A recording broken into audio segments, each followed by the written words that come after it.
Story. The Labour MP, Charlotte Nichols, has hit the headlines for saying dead people should be able to change their gender. She's called for the law to be changed so transgender people can have their gender changed after they've died in official records. There's a lot to this story than you initially think on the surface. So my lovely panel are still with me. That's Scarlett Maguire and David Curzon. Coming to you first on this one, David. I'm sorry, initially it sounds a bit bonkers. It does sound bonkers. It is bonkers. It's absolutely crazy.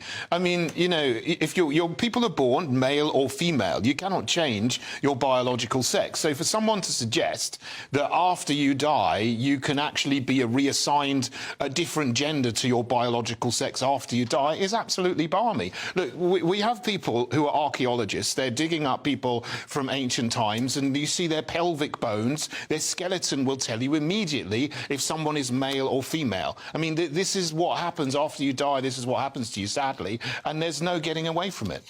This is the Labour MP Charlotte Nichols from Warrington North who has suggested this. I mean, doesn't it, if we allow this to happen, is it normalising self-ID in the NHS, and doesn't it skew all sorts of medical statistics and... Yeah, I mean, so... and how we treat various things? I mean, there's one incident of a trans child who'd taken their own life, and we know male suicide is a big thing, but that was then going down as a female. It's a confusing issue. Yes, so the reason she did it was because of the terrible case of Brianna Guy, who was killed, and because she's underage, she will be buried as a man, as a male, rather than as a female, whereas her family, I mean, everybody, even GB News, talks about her as her and recognises that she had transitioned. So I think that's... I mean, while I agree with David that you know, your pelvic bones and everything, you know, will always be male for her.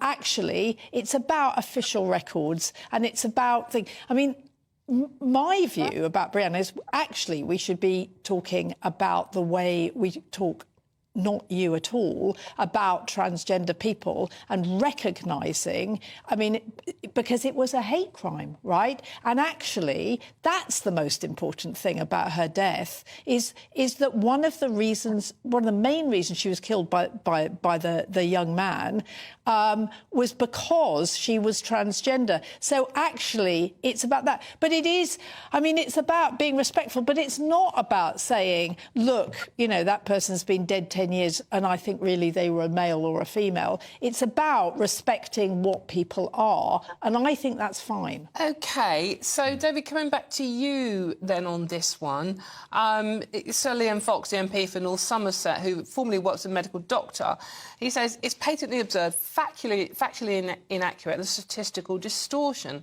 We should not be encouraging the idea that people can simply choose to change their biological status. So would it be... I mean, if we're thinking about Brianna, I mean, you know, as Scarlett said, it was just horrific. One of the reasons she was murdered, certainly by the male concerned in this, was because she was transgender. Would it make sense then to identify her as transgender woman rather than a woman?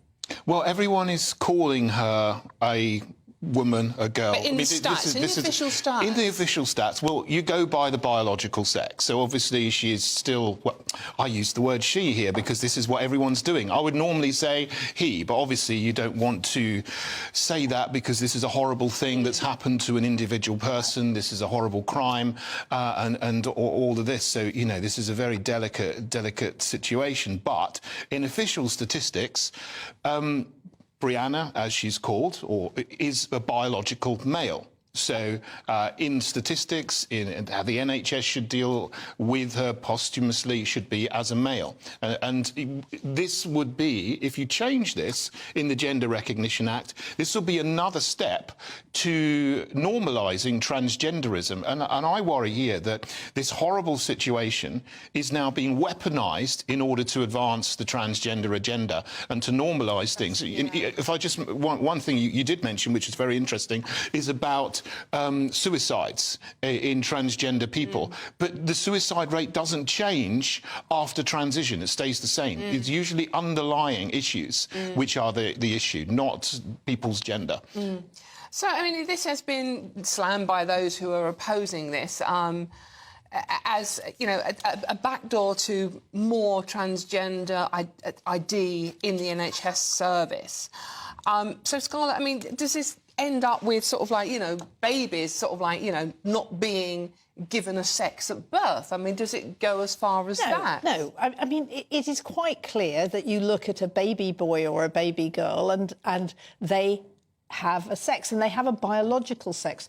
What we're talking about is we're talking about a tiny minority of people. Yes. Right? It's really, really important. A tiny minority of people who find themselves very, very unhappy and they identify with the other sex. And actually, there's always been a spectrum. I mean, you know, I was a tomboy when young. Absolutely,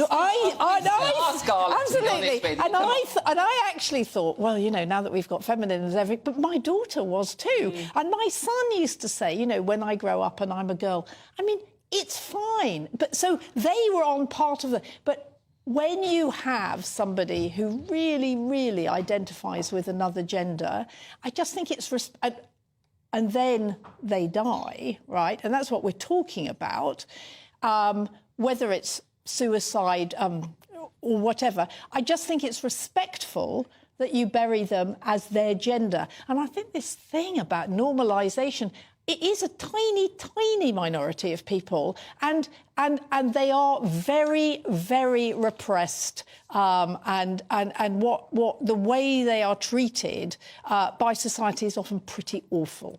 It's a fascinating debate and very curious to see which side you come down on in this one. Or do you see both points of view? GB Views at GB News. Get your opinions coming in, because this is all about what you think.